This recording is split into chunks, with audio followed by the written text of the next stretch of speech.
পশ্চিমবঙ্গ রাজ্য সরকারি কর্মীদের জন্য খারাপ খবর। জারি হলো সরকারি নির্দেশিকা। কি এই খারাপ খবর জানার জন্য ভিডিওটি লাস্ট পর্যন্ত দেখুন।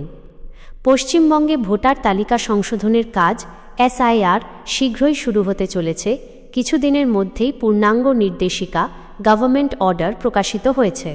এই প্রক্রিয়ায় বুথ লেভেল অফিসারদের ভূমিকা ব্যালট ডিউটি অত্যন্ত গুরুত্বপূর্ণ, কিন্তু অনেক সরকারি কর্মচারী ও শিক্ষক শিক্ষিকা এই দায়িত্ব পালনে অনীহা দেখাচ্ছেন, যার জেরে রাজ্য নির্বাচন কমিশন এই পরিস্থিতিতে কড়া নির্দেশিকা জারি করেছে। যদি সরকারি কাজে কোনো অবহেলা দেখা যায়, তাহলে সংশ্লিষ্টদের বিরুদ্ধে আইনি ব্যবস্থা নেওয়া হবে, যা সরকারি কর্মী এবং রাজ্যের রাজনৈতিক ও প্রশাসনিক মহলে ব্যাপক আলোড়ন সৃষ্টি করেছে।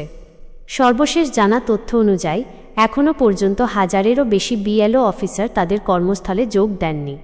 এর ফলে ভোটার তালিকা সংশোধনের কাজে বিলম্ব হচ্ছে। নির্বাচন কমিশন আগেই কয়েকশো কারণ দর্শানোর নোটিশ পাঠিয়েছে। এখন নতুন নির্দেশিকায় তাদের অবিলম্বে কাজে ফিরে আসার আদেশ দেওয়া হয়েছে। 1950 সালের জনপ্রতিনিধিত্ব আইন অনুসারে এই দায়িত্ব পালন করা তাদের বাধ্যতামূলক। যদি তারা অসহযোগিতা চালিয়ে যান, তাহলে কঠোর শাস্তির মুখোমুখি হবেন। BLO অফিসার নিয়োগ প্রক্রিয়ায় অনিয়মের অভিযোগ। 4000-এরও বেশি BLOদের নিয়োগে অনিয়মের খবর উঠেছে। অনেক জায়গায় প্যারা টিচার সহকারী শিক্ষক হিসেবে দেখিয়ে এই কাজে লাগানো হয়েছে। এই অভিযোগগুলো রাজ্য নির্বাচন কমিশনের CEO ওয়েস্ট বেঙ্গল কাছে পৌঁছেছে। তারা জেলা শাসকদের DM কাছ থেকে বিস্তারিত রিপোর্ট চেয়েছে। এই অনিয়মগুলো সার্বিক প্রক্রিয়াকে প্রশ্নের মুখে ফেলেছে। সরকারি কর্মচারীদের মধ্যে এ নিয়ে অসন্তোষ বাড়ছে। DA আন্দোলনের প্রভাব ও প্রতিবাদ।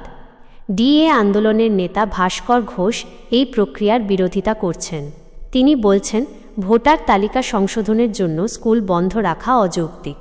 এই আন্দোলন সরকারি কর্মচারীদের মধ্যে বিদ্রোহের আগুন জ্বালিয়েছে।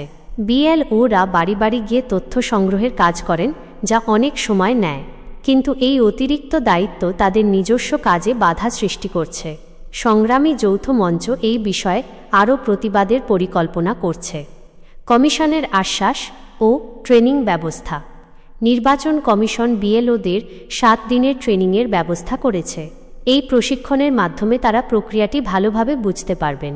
কমিশন আশ্বাস দিয়েছে, এই কাজে নিয়োজিত কাউকে অন্য কোনো দায়িত্ব দেওয়া হবে না।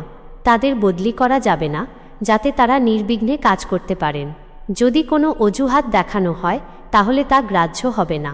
এই পদক্ষেপগুলো দিয়ে কমিশন সময়মতো কাজ শেষ করার চেষ্টা করছে। ভোটার তালিকা সংশোধনের গুরুত্ব ও ভবিষ্যৎ প্রভাব। ভোটার তালিকা সংশোধন নির্বাচনী প্রক্রিয়ার মূল ভিত্তি। এতে কোনো ত্রুটি থাকলে গণতন্ত্রের উপর প্রভাব পড়ে।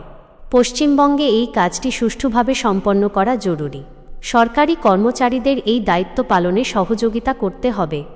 যদি অবহেলা চলতে থাকে, তাহলে রাজ্যের নির্বাচনী ব্যবস্থায় বিশৃঙ্খলা দেখা দিতে পারে। সবাইকে একযোগে কাজ করলে এই সমস্যা সমাধান হবে। চূড়ান্ত সতর্কতা ও রাজ্যের পরিস্থিতি। রাজ্য নির্বাচন কমিশন কোনো ধরনের ঢিলেমি সহ্য করবে না। এই নির্দেশিকা সরকারি কর্মচারীদের জন্য একটি স্পষ্ট সতর্কবার্তা। ব্যালটদের কাজে ফিরে আসা এখন সময়ের দাবি, অন্যথায় আইনি পদক্ষেপ অবশ্যম্ভাবী। এই ঘটনা রাজ্যের প্রশাসনিক ব্যবস্থায় নতুন মাত্রা যোগ করেছে। ভবিষ্যতে এরকম সমস্যা এড়াতে আরও কড়া নিয়ম চালু হতে পারে। প্রিয় বন্ধুরা, আশা করি এই ভিডিওটি আপনাদের জন্য খুবই উপকারী হয়েছে। যদি আপনার কোনো প্রশ্ন থাকে, তাহলে নিচে কমেন্ট করে আমাদের জানাতে পারেন। আমরা আপনার প্রশ্নের উত্তর দেওয়ার চেষ্টা করব।